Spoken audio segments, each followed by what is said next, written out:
এরপরে আমরা দেখব হচ্ছে রিলেটিভ মোশন। এখানে রিলেটিভ মোশন বলার কারণ কি? আমরা যখন মোশন নিয়ে কথা বলতেছি তখন বলতেছি কি, মানে মোশন বললে কি বোঝা যায়? যে একটা অবজেক্ট মুভ করছে।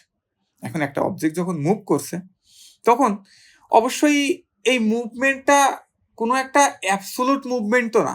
মুভ করছে এটা আমরা কিভাবে বলতে পারি? যে একটা আরেকটা জিনিস দেখায় আমরা বলবো যে এই অবজেক্টটার রেসপেক্টে এই অবজেক্টটা মুভ করছে। যেরকম একটা ট্রেনের ভিতরে দুইজন লোক সাপোজ বসে আছে সিটে পাশাপাশি। তো তখন তো আমরা বলবো না যে সাপোজ পারসন এ এবং পারসন বি, তো এরা পাশাপাশি যতক্ষণ বসে আছে তখন তো আমরা বলছি না যে পারসন বি মুভ করছে। কিন্তু অ্যাকচুয়ালি কিন্তু পারসন বি মুভ করছে। ট্রেনের সাথে সাথে এর যে আশেপাশের যে কান্ট্রি সাইড তার রেসপেক্টে কিন্তু সে মুভ করছে। কিন্তু আমরা ট্রেনের রেসপেক্টে বা ওই যে তার পাশে যে বসে আছে পারসন এ, তার রেসপেক্টে পারসন বি কিন্তু মুভ করছে না। তো যেহেতু মুভ করছে না তখন আমরা বলতেছি হি ইজ ইন রেস্ট। আবার ওই ট্রেনের ভিতরে যদি পারসন বি উঠে সাপোজ সে হচ্ছে এখন ট্রেনের যে দরজা ওই দরজার কাছে যাচ্ছে, তো সেই টাইমে আমরা কি বলছি? যে পারসন বি ইজ মুভিং। তাহলে এই যে আমাদের এই যে মুভিং বা স্টেশনারি এই কথাটা বলার জন্য আমরা কি একটা স্টেশনারি পয়েন্টকে চিন্তা করছি। সেই স্টেশনারি পয়েন্টটাই হচ্ছে আমাদের রেফারেন্স ফ্রেমের যে মেন পয়েন্ট বা ফান্ডামেন্টাল পয়েন্ট, ইনিশিয়াল পয়েন্ট। তো এই যে কোনো কিছুর রেসপেক্টে কোনো কিছুর মোশন, এইটাই হচ্ছে আমাদের রিলেটিভ মোশন। তো এখানে আমরা একটা কারের কথা চিন্তা করি। এই কারটা অ্যাকচুয়ালি এইখান থেকে এই দিকে মুভ করছে একদম সোজা। কারটা কিন্তু তার নিজের জায়গায় দাঁড়ায় আছে এবং কারটার v2 ভেলোসিটিতে এই সোজা যে ডাউনওয়ার্ডস এই দিকে সে হচ্ছে মুভ করছে। অন দ্য আদার হ্যান্ড আর একটা কার, এই যে এখানে যে ব্ল্যাক কালারের যে কারটা, এই কারটা কিন্তু এইখান থেকে আমাদের রাইট সাইডে মুভ করছে v1 ভেলোসিটিতে। এখন আমরা চিন্তা করি যে এই যে ব্ল্যাক যে কারটা এর রেসপেক্টে ব্লু কারটা কোন দিকে মুভ করবে। এক হচ্ছে যে যদি ব্লু কারটা এখানে থেমে থাকতো, একদম এই পয়েন্টে যদি সে স্টেশনারি থাকতো, তাহলে ব্লু কারটা আস্তে আস্তে এই ব্ল্যাক কারের রেসপেক্টে নেক্সট এই পয়েন্টে যাইতো, দেন এই পয়েন্টে যাইতো, দেন এই পয়েন্টে যাইতো, দেন এই পয়েন্টে যাইতো। কারণ ব্ল্যাক কারটাকে যখন আমরা মুভ করছি, ব্ল্যাক কারে যে বসে থাকবে তার রেসপেক্টে মনে হবে কি যে সামনের কার থেকে লোকজনগুলো হচ্ছে এইদিকে আসছে। তাহলে ব্ল্যাক কারের রেসপেক্টে এই ব্লু কার জাস্ট ব্ল্যাক কারের ভেলোসিটির কারণে ব্লু কার মনে হবে যে লেফট দিকে v1 ভেলোসিটিতে সে মুভ করছে। তাহলে আমরা এটা বলতে পারি যে নেগেটিভ v1 ভেলোসিটিতে এই ব্লু কারটা ব্ল্যাক কারের দিকে আসছে। কেন আসছে? কারণ ব্ল্যাক কারটা অ্যাকচুয়ালি ব্লু কারের দিকে যাচ্ছে। তাহলে তার রেসপেক্টে ব্লু কারটা হচ্ছে ব্ল্যাক কারের দিকে আসছে নেগেটিভ v1 ভেলোসিটিতে। আবার ব্লু কারটা তো নিজেও, সে তো তার নিজের যে ভেলোসিটি এই কারণেও তো সে v2 ভেলোসিটিতে নিচের দিকে যাচ্ছে। তাইলে এখন চিন্তা করি যে এই ব্লু কারটার দুইটা ভেলোসিটি, একটা হচ্ছে তার রিয়েল ভেলোসিটি যেটা সে নিচের দিকে v2 ভেলোসিটিতে যাচ্ছে, আর একটা হচ্ছে ব্ল্যাক কারের রেসপেক্টে তার হচ্ছে এই লেফট দিকে যে ভেলোসিটিটা v1 মাইনাস v1। তাহলে আমাদের যেহেতু একটা অবজেক্ট একই সাথে দুইটা ভেলোসিটি পাচ্ছে, সেই অবজেক্টটা কোন দিকে মুভ করবে?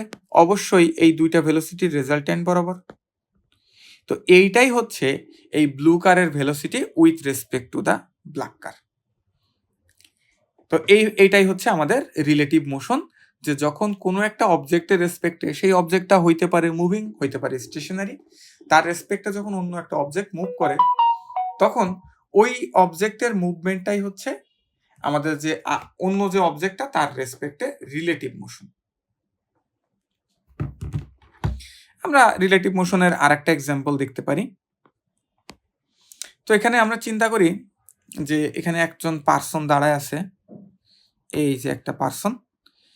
তো এই পার্সনের রেসপেক্টে আমরা চিন্তা করি যে এখানে হচ্ছে একটা গাছ ছিল, গাছের এই যে পাতা থেকে নিচের দিকে হচ্ছে বৃষ্টি পড়ছে, বৃষ্টির পানি এই গাছের পাতা থেকে নিচের দিকে ড্রপ আকারে পড়ছে।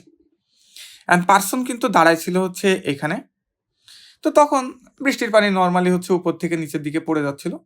এইবার কি হয়েছে, এই পার্সনটা হচ্ছে এই ডান দিকে মুভ করা শুরু করছে। এখন এই যে পার্সন এর রেসপেক্টে মনে হবে না যে এই পুরা tree along with the rain drops এরা হচ্ছে পুরাটাই হচ্ছে পার্সনের দিকে এগিয়ে আসছে। কারণ পার্সন যদি ভিএম ভেলোসিটিতে, যেহেতু ম্যান আমরা এখানে ভিএম ভেলোসিটি চিন্তা করি, তো ভিএম ভেলোসিটিতে এই পার্সন হচ্ছে রাইটওয়ার্ডস মুভ করছে, তো তার কাছে মনে হবে যে এই যে প্লান্টসগুলা, এই প্লান্টসগুলা হচ্ছে লেফটের দিকে মুভ করছে। এন্ড কোন ভেলোসিটি হবে? যেহেতু এই পার্সন ভিএম ভেলোসিটিতে মুভ করছে, তো এর রেসপেক্টে এটা হচ্ছে নেগেটিভ ভিএম ভেলোসিটি। আবার ওই ট্রি থেকে যে রেইন ড্রপসগুলা সেইটা ভিআর ভেলোসিটিতে নিচের দিকে যাচ্ছে।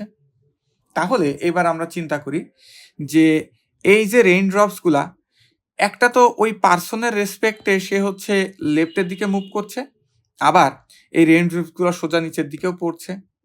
সো আমরা এই রেইন ড্রপসের দুইটা ভেলোসিটিকে যদি কম্বাইন করি, একটা হচ্ছে পার্সনের দিকে নেগেটিভ, এই যে এই ভেলোসিটিটা, আর একটা হচ্ছে আমাদের এই যে ভেলোসিটি, তাহলে একটা হচ্ছে মাইনাস ভিএম, একটা হচ্ছে সেই রেইনের যে রিয়েল ভেলোসিটি ভিআর। তো এই দুইটার রেসপেক্টে আমরা যদি হচ্ছে দুইটা ভেলোসিটির অ্যাডিশন নিই, সো এইটা হচ্ছে এই ডিরেকশনে মুভ করে। এইটাই হচ্ছে রেইনের রেজাল্ট্যান্ট ভেলোসিটি। তাহলে এই যে রেজাল্ট্যান্ট ভেলোসিটি থেকে এই পার্সনকে যদি নিজেকে সেভ করতে হয়, তাহলে এর যে আমব্রেলা ধরতে হবে সেটা কোন ডিরেকশনে? এই রেনের দিকের ওই সেম ডিরেকশনে, অপোজিটে। তো এইটাই হচ্ছে আমাদের এই মোশনটাকে একটু সিম্পলিফাইড যে ফিগারে আঁকা হয়েছে। এখানে এই যে রেন ভেলোসিটি হচ্ছে নিচের দিকে ভিআর, আর এই দিকে হচ্ছে পার্সন মুভ করছিল হচ্ছে রাইটওয়ার্ডস ভিএম ভেলোসিটিতে। সো পার্সনের রেসপেক্টে রেইন সহ যে পুরা ট্রিটাই বা পুরা যে কান্ট্রি সাইডটাই মুভ করছে হচ্ছে ভিএম লেফট সাইডে, নেগেটিভ ভিএম। সো এই দুইটা ভেলোসিটির রেজাল্ট্যান্ট ভেলোসিটি হচ্ছে এই ভিআর, এই ভি। তো এই ভি থেকে যদি, যেহেতু রেইন এই ভি ভেলোসিটিতে এই ডিরেকশনে যাচ্ছে, সো ছাতাটাকে অবশ্যই তার অপোজিট ডিরেকশনে এইভাবে ধরতে হবে। তো এইটার দিকে আমরা যদি একটু খেয়াল করি, আমরা দেখতে পাচ্ছি যে রেইনের যে ভেলোসিটি ভি, এই ভিটা হবে কি ভিআর, যেটা রেইনের রিয়েল ভেলোসিটি, আর হচ্ছে ওই পার্সনের ভেলোসিটি। যেহেতু পার্সনের ভেলোসিটি ভিএম ছিল, তো আমরা তার অপোজিট ডিরেকশনে এটা হচ্ছে আমরা নেগেটিভ ভিএম বা এখানে আমরা নেগেটিভ ভিসি লিখছি। তো এই ভি ইকুয়াল টু আমরা এটা লিখতেই পারি যে V equal to V R minus VM. তো মাইনাস কেন? কারণ আমরা হচ্ছে ভেক্টর অ্যাডিশন, ভেক্টর সাবট্রাকশনের ক্ষেত্রে তো দেখছি যে ভেক্টর সাবট্রাকশন করতে গেলে আমরা যেটাকে সাবট্রাক্ট করি সেই ভেক্টরের একটা নেগেটিভ ভেক্টর আমরা নিই, তারপরে সেটাকে অ্যাড করি। দ্যাট ইজ ওয়াই এটা হচ্ছে আমাদের নেগেটিভ ভিএম। ওকে, অ্যাসিলারেশন তো আমরা ইনস্ট্যান্টেনিয়াস অ্যাসিলারেশন আগেই দেখছি।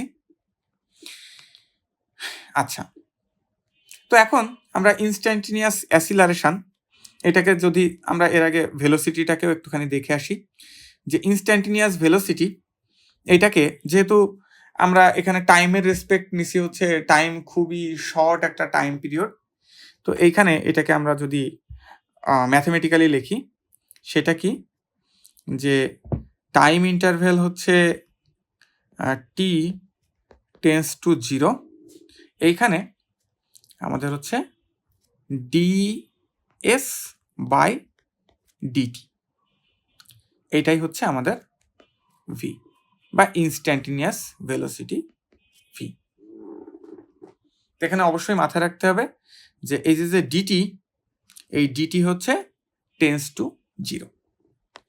সেমভাবে আমরা যখন হচ্ছে অ্যাসিলারেশনের কথা বলবো, তখন এ ইকুয়ালস হচ্ছে ডিভি বাই ডিটি, যেখানে আমাদের এই যে ডিটি যেটা, এই ডিটি টেন্স টু 0।